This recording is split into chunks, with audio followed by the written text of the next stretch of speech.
Segunda-feira, 10 de julho, hoje comemora-se o dia da pizza. E quem não gosta de saborear uma gostosa pizza?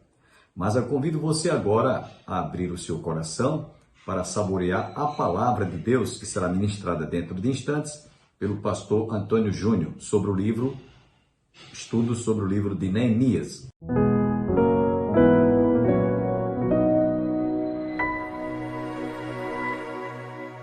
Neemias, ele entendia isso e ele colocou em prática. Ele não escondeu do rei a sua fé. Ele não desistiu frente aos levantes do inimigo. Ele tinha uma missão. Ele foi vocacionado. E por isso ele perseverou na sua vocação. Mas ainda podemos enfatizar aqui, irmãos, também, que o trabalho na igreja não é realizado sozinho. É muito difícil um trabalho na igreja ser realizado a contento quando há uma centralidade na pessoa. É muito ruim. Ele não anda. E dentro dessa centralidade, numa só pessoa, no trabalho da igreja, isso vai podar as pessoas, porque ela só consegue dar um passo se a pessoa que é centralizadora disser que ela tem que dar um passo.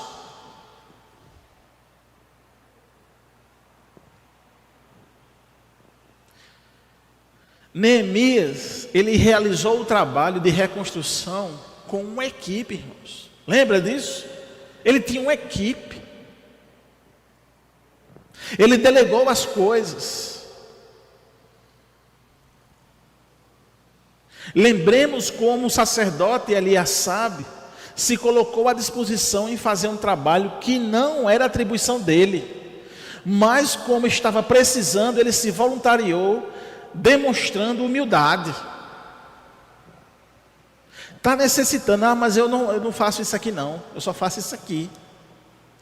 E aí esse sacerdote mostra que dentro de uma equipe, dentro do trabalho, se há o que fazer, vamos todo mundo fazer. Dá para fazer.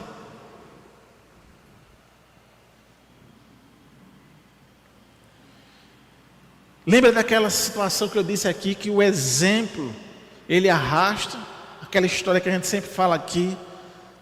Eliasabe, ele se colocando voluntário para a obra, ele fez justamente isso, ele deu o exemplo às outras pessoas. E eu entendo, irmãos, que nessa noite nós precisamos pensar nisso. Pensar que podemos ser exemplos para outras pessoas. Mas na verdade nós temos o dever de ser exemplo. Dever de sermos exemplos para outras pessoas. Não é uma questão de soberba ou vaidade, porque isso é pecado. Mas ser exemplo para as outras pessoas é honrar e glorificar a Deus. Irmãos, quando somos inspiradores, Deus é exaltado. Quantos jovens que entram nessa igreja e vê o grupo cantando e tocando, quantos jovens desejam fazer a mesma coisa? É porque os músicos são inspiradores. Amém? Mas nessa inspiração que os músicos estão demonstrando, ele vai arrastar essas pessoas quando também ele é exemplo na casa do Senhor, em casa, no trabalho. Ele é um crente de verdade. Eu tenho e continuarei com dificuldades, muita dificuldade de entender que quem não é crente está à frente de coisas de crente. Eu não consigo entender. E eu vou morrer com isso, sem entender, porque não é bíblico. Não é bíblico. Pode ser pragmático, né? É fácil, dá certo, está caminhando, vamos lá. Mas biblicamente não existe nenhum texto bíblico que me faça entender isso. Não tem. A pessoa que não é crente está à frente de coisas de crente. Não existe, não tem. É impossível. Impossível. Essas pessoas vão inspirar os outros a quê? Ao quê? Então, irmãos, pessoas em diversos lugares precisam ouvir sobre Deus. Elas precisam começar a adorar a Deus em espírito e em verdade. Amém? Mas só farão isso se ouvirem a voz de Deus.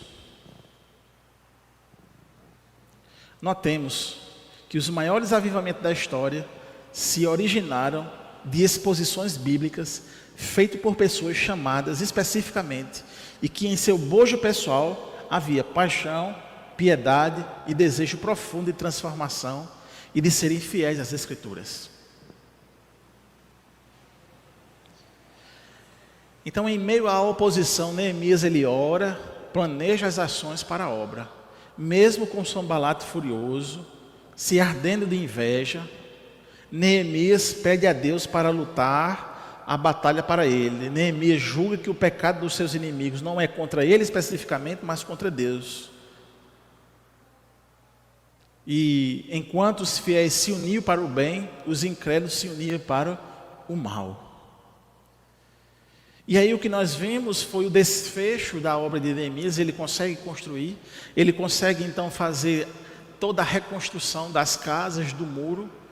E nesse contexto aqui do capítulo número 11, você vai ver então uma cidade exuberante, bela, reconstruída.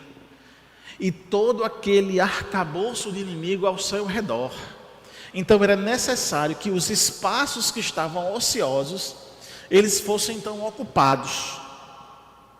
E aí então começa nesse texto de hoje, que confesso a vocês, um texto muito difícil. Eu acho que de todo o livro de Neemias. Porque aqui você tem essa organização da ocupação em Jerusalém. E para tanto, a gente precisa analisar o texto como um resultado. E eu vou então trilhar esse caminho. Analisar esse texto como resultado daqueles quase 30 dias de culto, daquele culto que começou pela manhã, varou-se o dia e eles estavam ali orando, mas não só orando, pranteando, chorando pelos seus pecados. O Espírito Santo de Deus estava então ali naquele meio, as pessoas estavam sendo tocadas, elas estavam se voltando de forma verdadeira para Deus, e o resultado disso então é que você tinha a cidade então toda reformulada, reformada, precisava ser habitada, mas essa cidade que aqui vai representar então a presença de Deus, porque nela estava o templo. Jerusalém é a cidade de Deus, embora não confunda a cidade de Deus física, mas o povo como povo de Deus. Então era preciso que ela fosse então repovoada. O lugar de adoração reerguido, as pessoas olhavam então para aquilo com admiração, pois vinha a lembrança com certeza de anos atrás, né? Olhavam um lugar totalmente destruído para um lugar que foi renascido. E assim na vida e assim, irmãos, era necessário essa entrada de gente para Jerusalém. Agora não podia ser qualquer pessoa. Não era permitido que os moabitas retornassem. Havia uma pureza naquele momento ali. E dentro dessa pureza, eles voltavam-se para a lei e diziam assim: olha, não pode se casar com o estrangeiro. Amém? Não pode misturar, porque eles não entendem as coisas de Deus, e fatalmente, para não entender as coisas de Deus, você vai acabar tomando a cultura deles para si, e você então vai o quê? Vai se perder. Então não tem como dar certo crente e não crente, porque não vão pensar a mesma coisa, porque não é o mesmo Espírito. E essa ideia, ela vem desde o Antigo Testamento, e ela está no Novo Testamento, quando Paulo vai falar do jugo desigual. Então essa verdade espiritual, ela nunca vai deixar de existir, por mais que nós venhamos a insistir, por mais que a gente venha a fazer algum ajeitado, por mais que a gente vá olhar para experiências bem-sucedidas, mas espiritualmente não existe experiências bem-sucedidas com isso. Então, nesse momento aqui, aqueles que iam habitar Jerusalém eram um povo selecionado, era o povo de Deus. Não podia ser outra coisa senão a igreja. Versículo 1. Os príncipes do povo habitaram em Jerusalém, mas o seu restante deitou sorte para trazer um de 10 para que habitasse uma santa cidade, na santa cidade de Jerusalém, e as 9 partes permaneciam em outras cidades. Então havia necessidade de que a cidade fosse rapidamente povoada, mas não poderia ser de qualquer jeito. Deveria haver uma seleção. A cidade não poderia mais convalescer à mercê de homens ímpios, imorais, idólatras. Porque foi aí que a cidade entrou em ruínas. Foi a partir do momento que a igreja começou a se misturar com o mundo que Deus teve que trazer juízo para ela. Foi a partir do momento que a igreja começou a desobedecer a Deus e Deus teve que ser justo. Então, para que não houvesse mais esse prejuízo, não houvesse mais as ruínas voltassem com a destruição de Jerusalém, era necessário que a igreja entendesse que ela precisava ser pura, santa.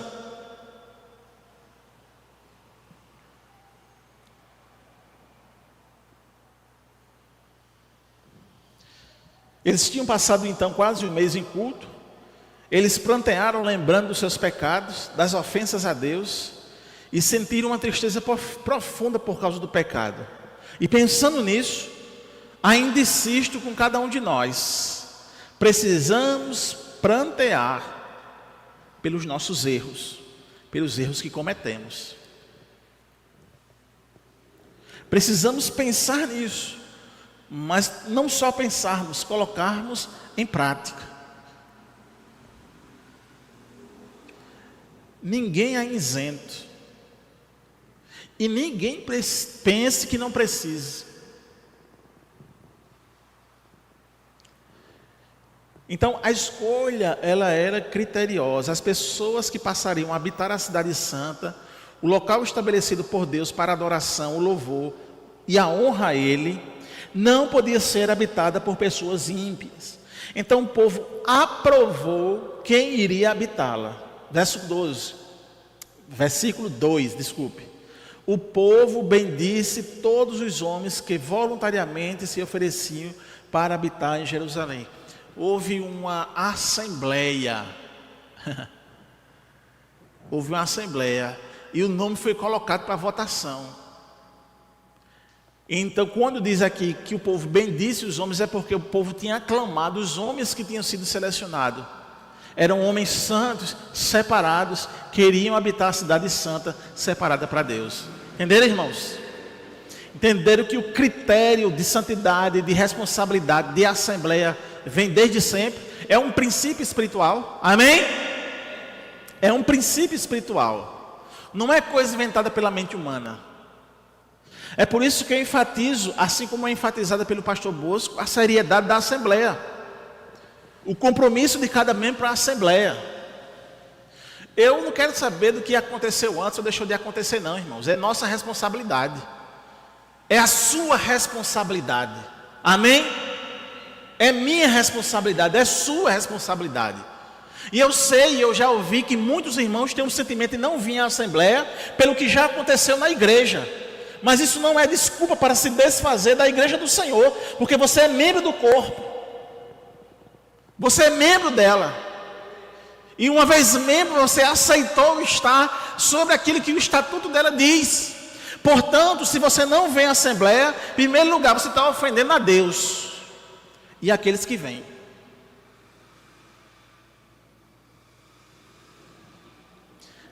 Você entende lá no início do sermão que eu disse? Eu queria que você então prestasse atenção. Amém? Amém? Você pode me odiar depois, mas é você e Deus. Eu preciso terminar o sermão. Misericórdia. Quando a obra de reconstrução foi terminada, o O povo estava feliz, estava alegre com o resultado. Era algo maravilhoso. Imagine você criar expectativa em uma construção e, ao terminar essa construção, ir além daquilo que você tinha pensado. Era uma maravilha. Porque assim foi o resultado daquela reconstrução. A cidade estava linda, forte, e precisava de pessoas qualificadas para continuar a obra de revitalização espiritual. Isso nos ensina que não era a cidade santa, a cidade. Cuidado, irmãos. Cuidado com o que eu vou dizer aqui, ainda bem que vai ficar gravado. Olha, a cidade santa não é o muro lá que você vai lá no muro, pega um pedaço daquela pedra lá do muro lá, nem pode fazer isso, bota no bolso e traz como um amuleto, aí chega em casa, bota no pedestal e fica rezando. Não é isso. É o povo que é santo, é o povo, amém? É o povo que habita naquele lugar, que foi escolhido por Deus, amém? Não é esse piso aqui não, irmãos. Não é esses bancos que é santo não, irmãos. É você. Amém, irmãos? A gente está parecendo os católicos. Chega na igreja, é o santuário. Daqui a pouco a gente vai se benzer para entrar na igreja, por causa dessa mística. É você que é santo, amém? Você. Banco é banco, piso é piso, teto é teto. Deus não habita aqui, Deus habita em você, amém? Meu Deus, irmãos, como a gente é ingênuo.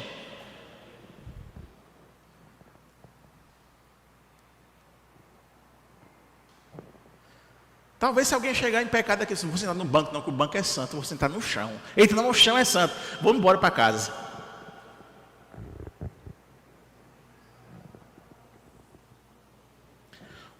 É o povo que é santo, sagrado e separado.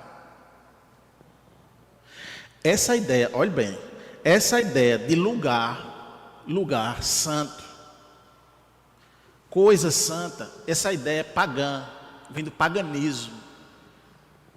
Amém? Se você entrar no streaming da internet, eita, não é mais ligar a TV não, né? É o streaming.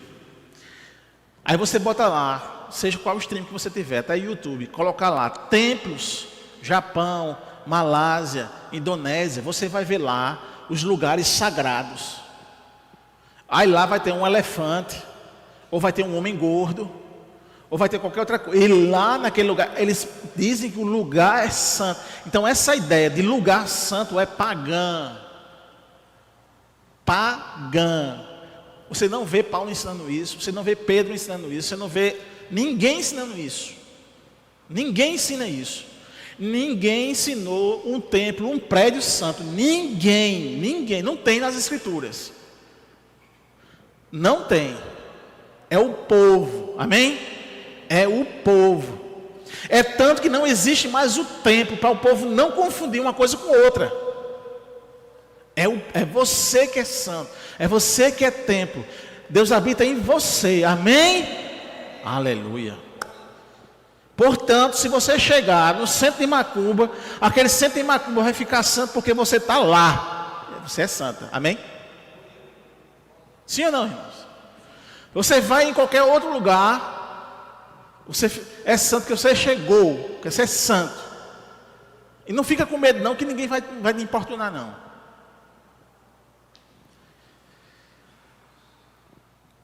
Dito essas coisas, as pessoas então voluntárias, elas foram abençoadas.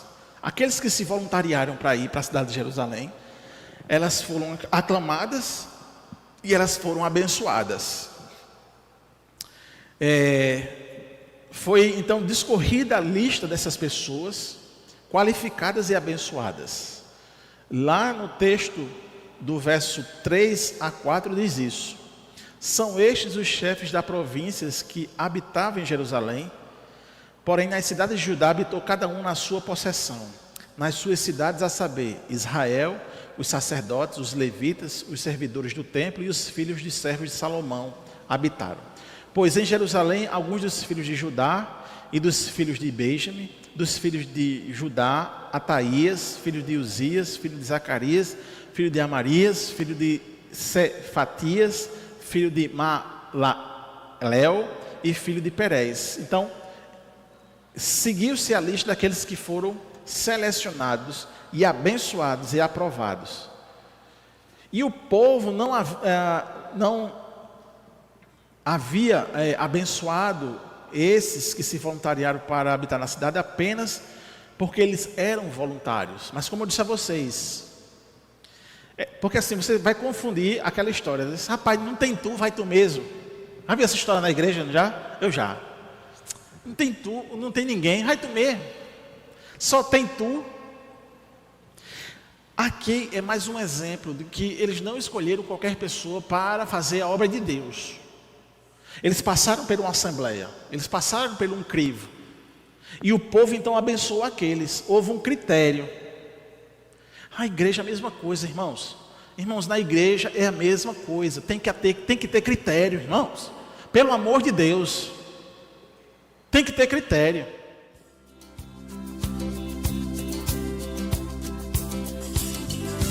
João viu o trono, morada de Deus, santa cidade, Jerusalém, sua luz brilhava como um cristal, tanta beleza é sem igual. Ao redor do trono existe um rio, a árvore da vida, sim, ele viu. Eu quero ir pra este lugar, Jerusalém.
Graça e paz, meus irmãos, que nós possamos neste momento estar orando em gratidão a Deus por nossas vidas e principalmente neste momento, oremos por um avivamento espiritual.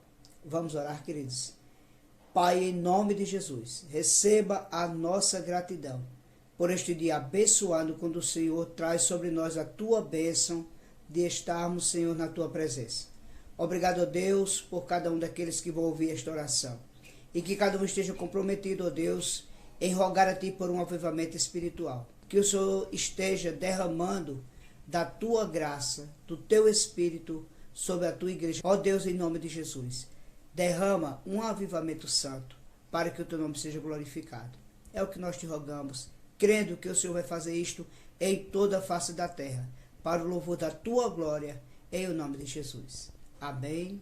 E amém. Acredito que você foi profundamente abençoado através da palavra ministrada pelo pastor Antônio Júnior. Eu não tenho dúvidas. Deus falou ao seu coração através de toda a exposição desse estudo que estamos realizando já há alguns meses sobre o livro de Neemias. Eu quero convidá-los para que amanhã continuem conosco. O pastor Antônio Júnior estará trazendo mais uma vez a palavra de Deus ministrada para o seu coração. Desejamos a todos um dia abençoado, que todos recebam as bênçãos do Pai, do Filho e do Espírito Santo, e até amanhã, se Deus assim nos permitir. Amém.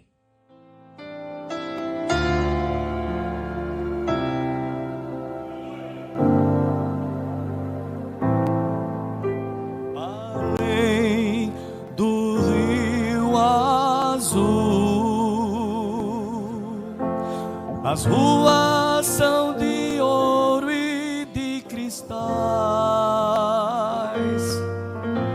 Ali tudo é vida, ali tudo é paz, morte e choro nunca mais, tristeza e dor